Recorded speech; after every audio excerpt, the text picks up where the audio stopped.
Welcome to another episode of Kai-Zen Consciousness. Today's topic is how to enact change.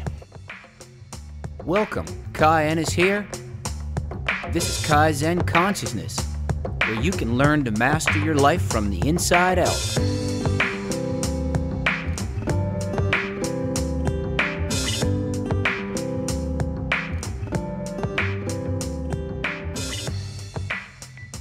Let's start off with some questions.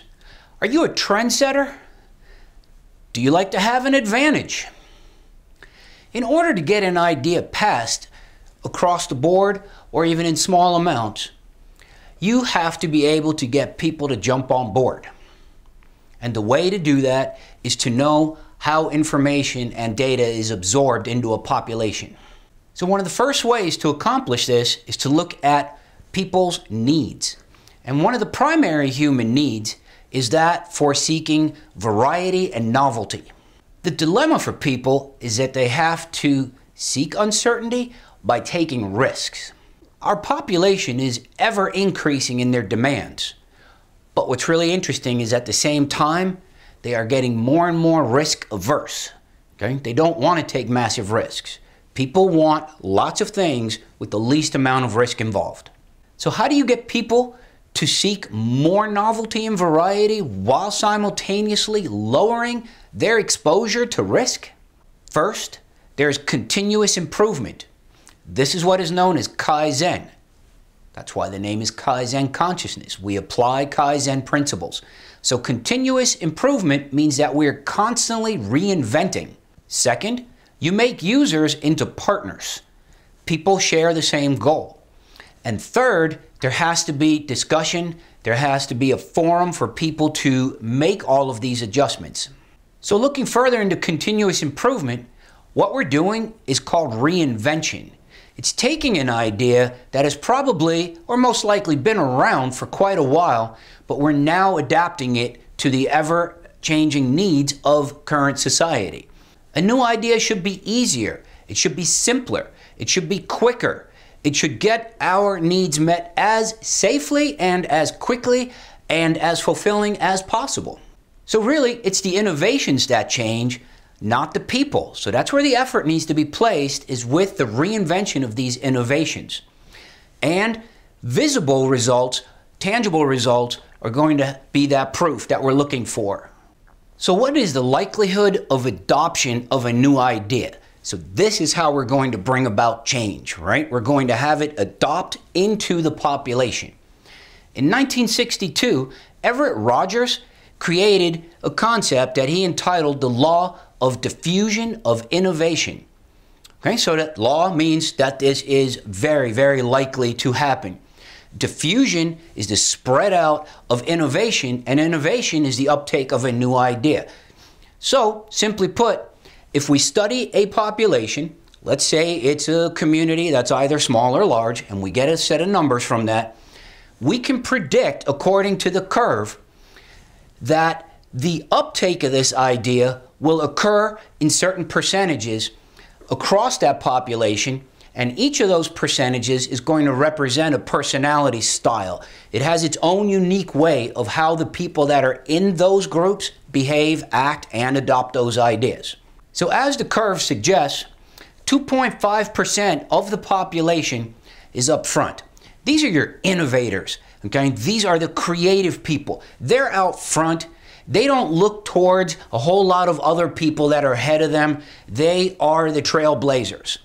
These people are creative. They have the time, they have the money, they have the energy, they have the wherewithal, they have that human need across the board, 1 through 6, fulfilled, and they are pushing these ideas into society.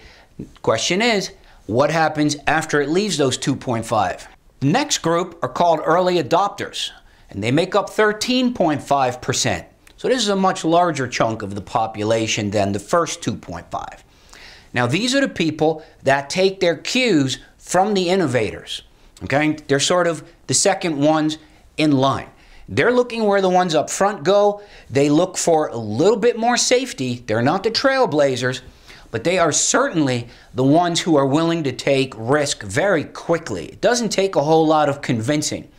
One line that I saw said that this group may very well take action based simply on an article that was written and that they have now gotten a hold of. So the benefits for this group become apparent.